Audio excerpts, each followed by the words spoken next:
గన్నవరం మాజీ ఎమ్మెల్యే వల్లభనేని వంశీని అరెస్ట్ చేశారు పోలీసులు. గన్నవరం టీడీపీ కార్యాలయం పైన గతంలో జరిగిన దాడి ఘటనలో వల్లభనేని వంశీ పైన కేసు నమోదైన విషయం అందరికీ తెలిసిందే. అప్పటి నుంచి కూడా ప్రభుత్వం మారిన తర్వాత వల్లభనేని వంశీ రేపు అరెస్ట్ కాబోతున్నారు, మాపు అరెస్ట్ కాబోతున్నారు, అరెస్ట్ అయ్యారంటూ కూడా రకరకాల వార్తలు ప్రచారం జరిగాయి. కానీ ఇప్పుడు ఏకంగా విజయవాడ పోలీసులు హైదరాబాద్ లో పక్కాగా స్కెచ్ వేసి వల్లభనేని వంశీని అరెస్ట్ చేసినట్టు తెలుస్తోంది. ప్రస్తుతం ఆయన్ని విజయవాడ తరలిస్తున్నారు. బిగ్గెస్ట్ బ్రేకింగ్ న్యూస్ మనం చూస్తున్నాం. ఇప్పుడు గన్నవరం టీడీపీ ఆఫీస్ పైన దాడి కేసులో రాయదుర్గం పోలీసుల సహకారంతో వంశీని ఏపీ పోలీసు అరెస్ట్ చేసినట్టు తెలుస్తోంది. ప్రస్తుతం విజయవాడకు తరలిస్తున్నారు. వంశీని విజయవాడకు తరలించిన తర్వాత ఆయన కోర్టులో ప్రొడ్యూస్ చేసి రిమాండ్ తరలించే అవకాశం అవసరమైతే కస్టడీ కూడా తీసుకోబోతున్నారు.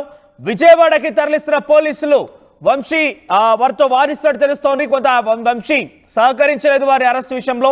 ఎందుకంటే తనకు ఆల్రెడీ బెయిల్ ఉంది, ముందస్తు బెయిల్ ఉంది, నాకు కోర్టు సహకారం ఉంది, నాకు ఇప్పుడు అరెస్ట్ చేయకూడదంటూ కూడా రకరకాలుగా ఆయన పోలీసులతో వాగ్వాదం దిగినట్టు తెలుస్తోంది. మీరు చూడొచ్చు ఆర్టీవీ స్క్రీన్ పైన వంశీకి సంబంధించి అరెస్ట్ అయినటువంటి బిగ్గెస్ట్ బ్రేకింగ్ న్యూస్ మీరు చూస్తున్నారు. గన్నవరం టీడీపీ కార్యాలయం పైన దాడి ఘటనలో వంశీ కీలకంగా ఉన్నారు. ఆయన గతంలో కూడా టీడీపీ ఆరోపించింది, మేము వచ్చాక రెడ్ బుక్లో అందరి పేర్లు రాసాము, దాంట్లో అందరినీ అంతు తేలుస్తామంటూ లోకేష్ చెప్పుకొచ్చారు. అనుకున్నట్టుగానే ఒక్కొక్కరిగా అటు టీడీపీకి వ్యతిరేకంగా కానివ్వండి, టీడీపీ కీలకమైన నాయకులకు వ్యతిరేకంగా పనిచేసే అందరు అరెస్ట్ కొనసాగుతోంది. గన్నవరం టీడీపీ కార్యాలయంలో దాడి ఘటన పైన వంశీ కీలకంగా ఉన్నారు. ఆ తర్వాత ప్రభుత్వం మారింది.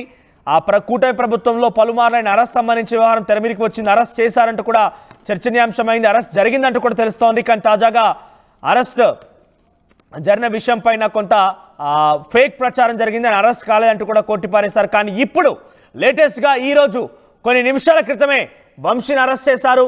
రాయదుర్గం పోలీస్ స్టేషన్లో పోలీసుల సహకారంతో అరెస్ట్ జరిగినట్టు తెలుస్తోంది. మీరు చూడొచ్చు ఆర్టీవీ స్క్రీన్ పైన గతంలో గన్నవరం టీడీపీ కార్యాలయంలో ఘటన పైన ఆ దాడి ఘటనలకు సంబంధించి ఆ దృశ్యాలు మీరు చూడొచ్చు. ఆ రైట్ సైడ్ బాక్స్లో టీడీపీ కార్యాలయం పైన దాడి ఘటనకు సంబంధించిన దృశ్యాలు ఇవి.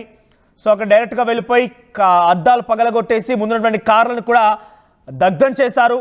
చాలామంది పెద్ద మొత్తంలో వంశీ అనుచరులు అక్కడికి చేరుకొని టీడీపీ కార్యాలయం పైన దాడి చేసి టీడీపీ కార్యాలయం ఆఫీసులోని ఫర్నిచర్ని ఆ అద్దాలను పూర్తిగా ధ్వంసం చేసి బయట కార్యాలయం ముందున్నటువంటి కార్లను కూడా ధ్వంసం చేసి వాటిని తగలబెట్టేశారు కూడా మీరు చూడొచ్చు. గతంలో దృశ్యాలు ఇవన్నీ కూడా.